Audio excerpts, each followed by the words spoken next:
Amigos de la Biblia Enseña, sean todos una vez más bienvenidos. Para esta oportunidad quiero compartir con ustedes el tema señales y tiempos.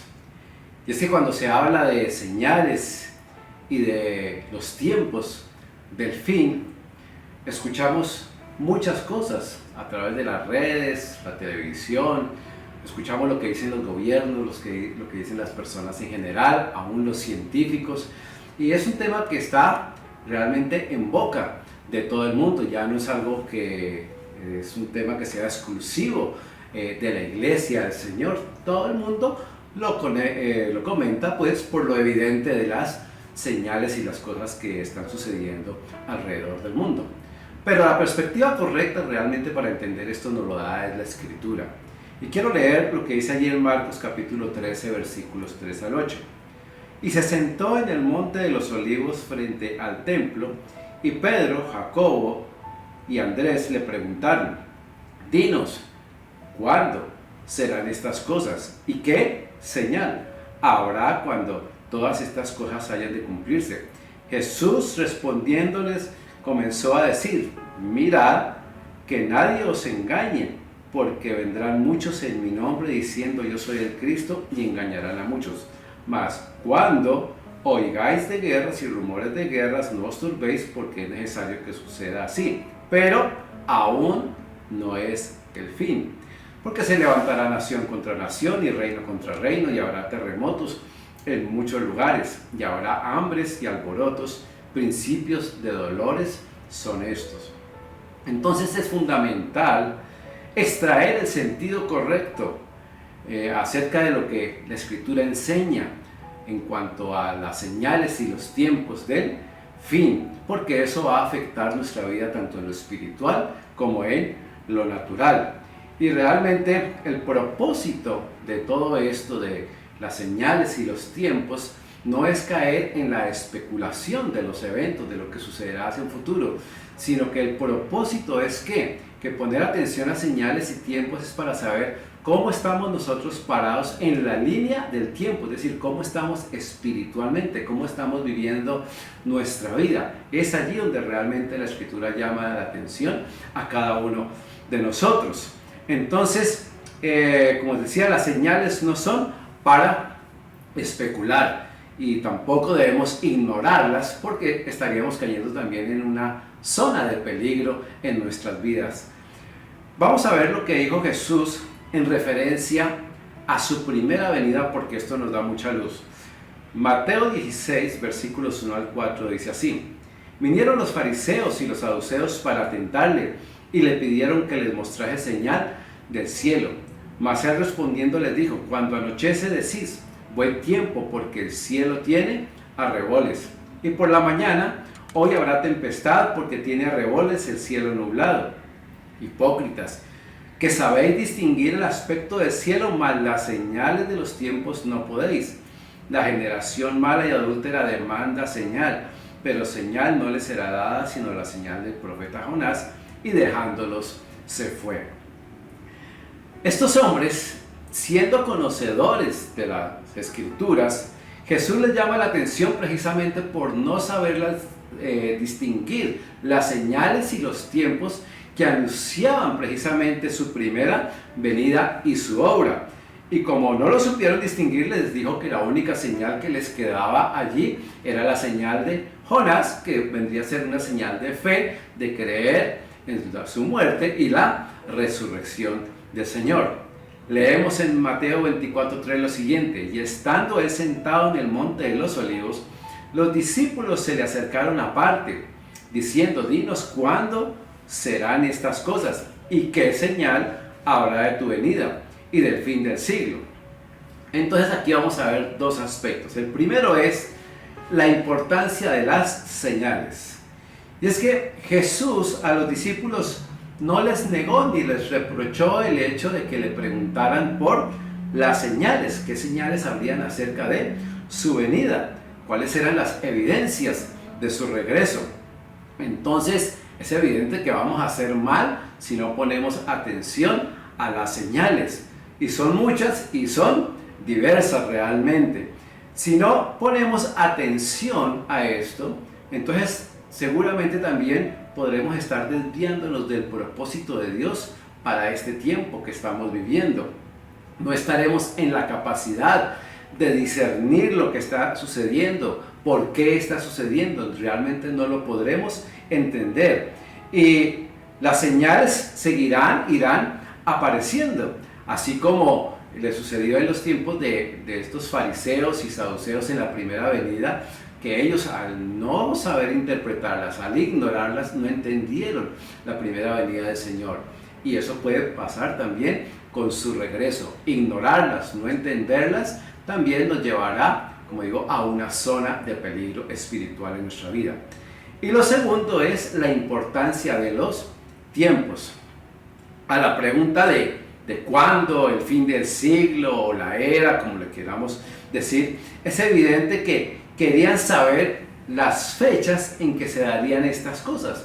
Pero nosotros tenemos que entender que Dios no da fechas con el calendario del hombre, no es con nuestro calendario, sino que Dios de alguna manera fecha con los eventos, con los acontecimientos, con las señales que se van dando.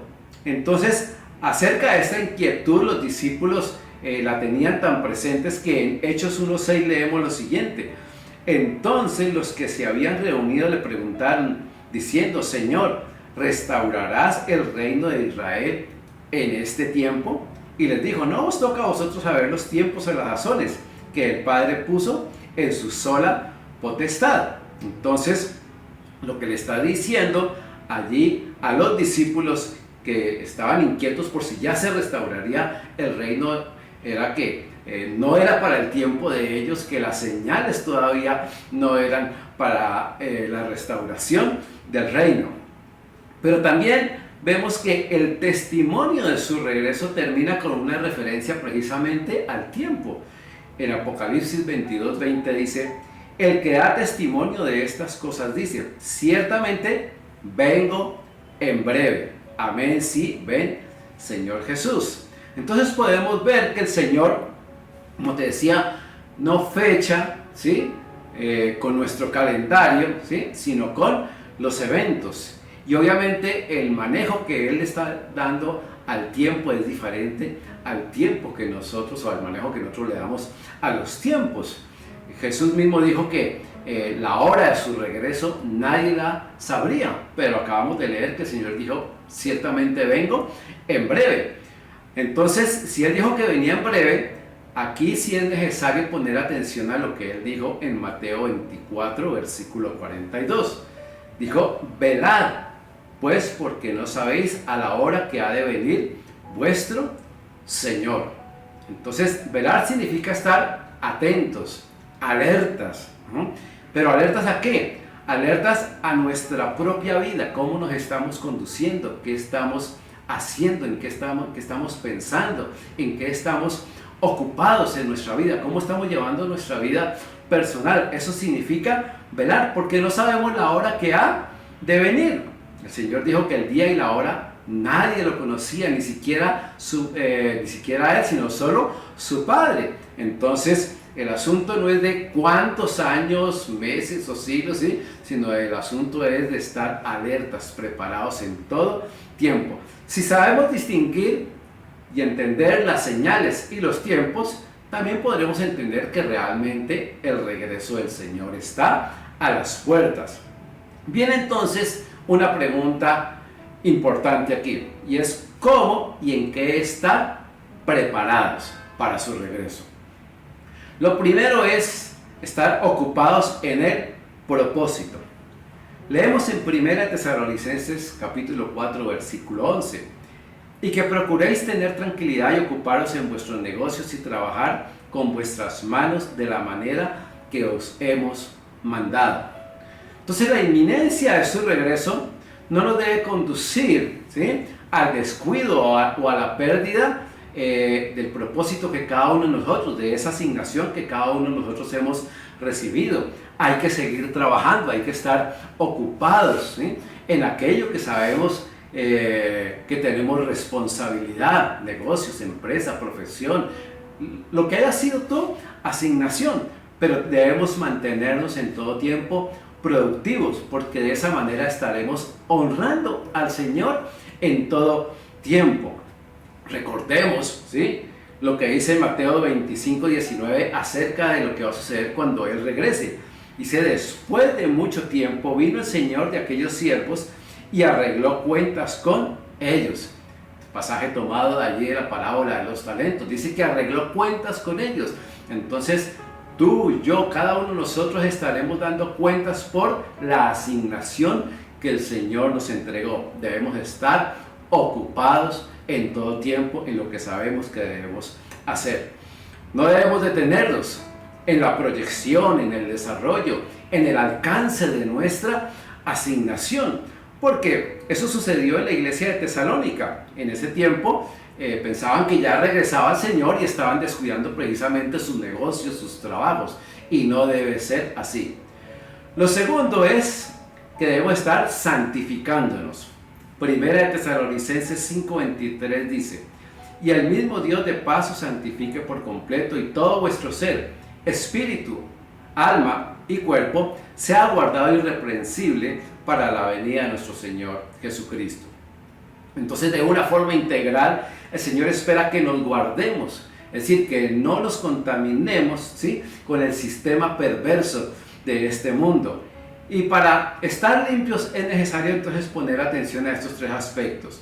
En lo espiritual debemos entonces estar ocupados cultivando nuestra vida de oración, cultivando el estudio de la palabra. Debemos estar creciendo en la fe, debemos estar creciendo en sabiduría, en inteligencia espiritual, anhelando mayor revelación. En otras palabras, en el conocimiento de Cristo debe ser una constante en nuestra vida. En cuanto al alma, podemos decir entonces que debemos también tener un cuidado, desarrollo de nuestra vida natural. Es decir, debemos estar cuidando nuestro crecimiento intelectual, seguir preparándonos, estudiando. Tenemos que seguir desenvolviéndonos en este mundo, en todos los oficios naturales.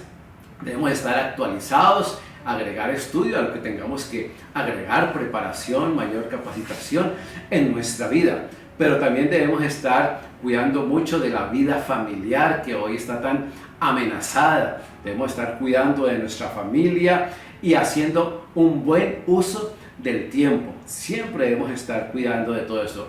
Y desde luego también creciendo en el desarrollo de todo lo que tenga que ver en nuestra interrelación con la vida social.